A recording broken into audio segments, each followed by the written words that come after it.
সৌৰজগতৰ গ্ৰহ উপগ্ৰহ আৰু ইয়াৰ বাহিৰত কি আছে জানিবৰ সকলোৰে মন যায়। এই উদ্দেশ্যৰে আমেৰিকাৰ মহাকাশ গৱেষণা সংস্থা নাছাই বহুতো মহাকাশযান উৎক্ষেপণ কৰি আহিছে। বন্ধুসকল, আজি আমি জানিম ভয়েজাৰ 1ৰ বিষয়ে। যদি আপোনালোকে আমাৰ চেনেলটো ছাবস্ক্ৰাইব কৰা নাই তেনেহ'লে ছাবস্ক্ৰাইব কৰি নতুন ভিডিঅ'ৰ ন'টিফিকেশ্যন পাবলৈ বেল আইকনটো টিপিব নাপাহৰিব। সৌৰজগতক পিছ পেলাই সীমাহীন মহাকাশত প্ৰৱেশ কৰা ভয়েজাৰ 1 এনে এখন মানৱ নিৰ্মিত মহাকাশযান যিয়ে পৃথিৱীৰ পৰা আটাইতকৈ দূৰত আছে। 722 কিলোগ্ৰাম ওজনৰ এই যানখনে সৌৰজগতৰ হেলিঅ'পাউচক পাৰ কৰি তৰাৰ মাজৰ পথত ৬২,১৪০ কিলোমিটাৰ প্ৰতি ঘণ্টাৰে গতি কৰি আছে। এই মহাকাশযানখন পৃথিৱীৰ পৰা ২২.৬ বিলিয়ন কিলোমিটাৰ দূৰত আছে।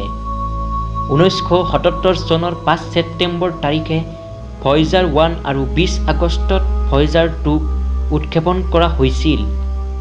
এই সময়ত সৌৰজগতত বৃহস্পতি, শনি, ইউৰেনাছ, নেপচুন আদি এটা সমান্তৰাল ৰেখাত আছিল।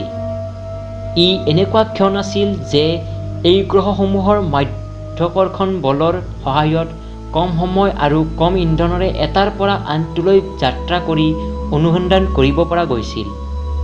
ভয়েজাৰ 1ৰ উৎক্ষেপণ ভয়েজাৰ 2তকৈ কিছুদিন পাছত কৰা হৈছিল।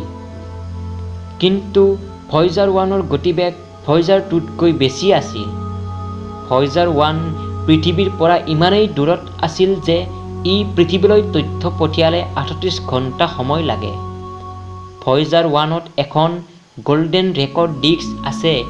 ইয়াক ছাউণ্ড অৱ আৰ্থ বুলিও কোৱা হয়। ইয়াত মানৱ সম্বন্ধিত ১১৫টা ফটো আছে।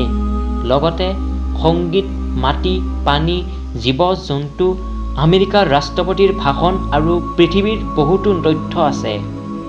ইয়াক এইটো আশাত পঠিওৱা হৈছে যদি ভৱিষ্যতে যানখনক কোনো বাহিৰৰ উন্নত এলিয়েন সভ্যতাই লগ পায়, তাত থকা ৰেকৰ্ড ডিস্কখন ডিকোড কৰি মানৱ সভ্যতাৰ বিষয়ে আৰু ইয়াক ক'ৰ পৰা পঠিয়াইছে জানিবলৈ পাব।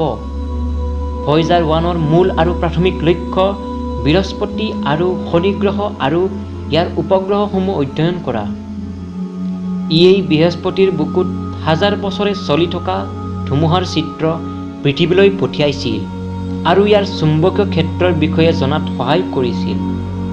ভয়েজাৰে বৃহস্পতি উপগ্ৰহসমূহৰ মহত্বপূৰ্ণ তথ্য পৃথিৱীলৈ পঠিয়াইছিল। তাৰ ভিতৰত বৃহস্পতিৰ উপগ্ৰহ আয়ুত থকা আগ্নেয়গিৰিৰ অনুসন্ধান। ভয়েজাৰে শনি গ্ৰহৰ চাৰিওফালে থকা আঙুঠিৰ সংৰচনাৰ বিষয়ে অধ্যয়ন কৰিছিল। তাৰ পিছত ইউৰেনাছ আৰু নেপচুনক অতিক্ৰম কৰি সৌৰজগতৰ বাহিৰৰ ফালে গতি কৰিছিল।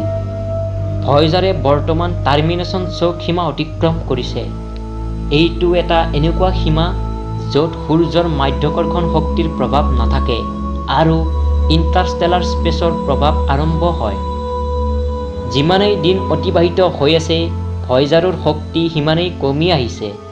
বৈজ্ঞানিকসকলে ইয়াৰ জীৱনকাল বঢ়াবলৈ ক্ৰমশঃ ইয়াৰ উপকৰণসমূহ বন্ধ কৰাৰ নিৰ্ণয় লৈছে। প্ৰতি বছৰে ইয়াত ৪ ৱাট শক্তি কম উৎপন্ন হয়।